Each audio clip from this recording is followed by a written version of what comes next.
Last year, on October 15th, Back Bay National Wildlife Refuge Society planted a pollinator garden at Back Bay National Wildlife Refuge.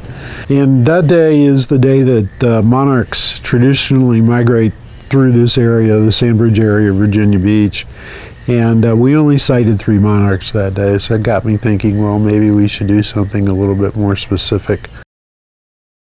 Back Bay National Wildlife Refuge is on the flyway for the eastern monarch butterfly. It takes 3 generations of monarchs to reach the refuge from the central mountains of Mexico. The 3rd generation will migrate up to 2,500 miles back to the overwintering sites in central Mexico.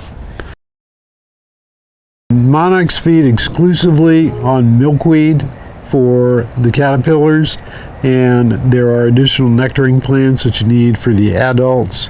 Eradication of milkweed in both agricultural and urban settings due to industrial and urban development has led to a drastic decline of up to 90% of the monarch population in the last 30 to 40 years, to the point where monarchs have been officially declared an endangered species.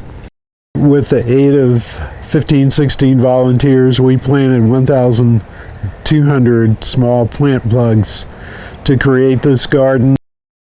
In the monarch garden, we've got 6 different varieties of plants. We've got 2 varieties of milkweed. We've got common milkweed and swamp milkweed that serve as the habitat for the eggs and the caterpillars. And then the nectaring group is made up of bee balm, Rudbeckia, Joe Pye weed, and an aster.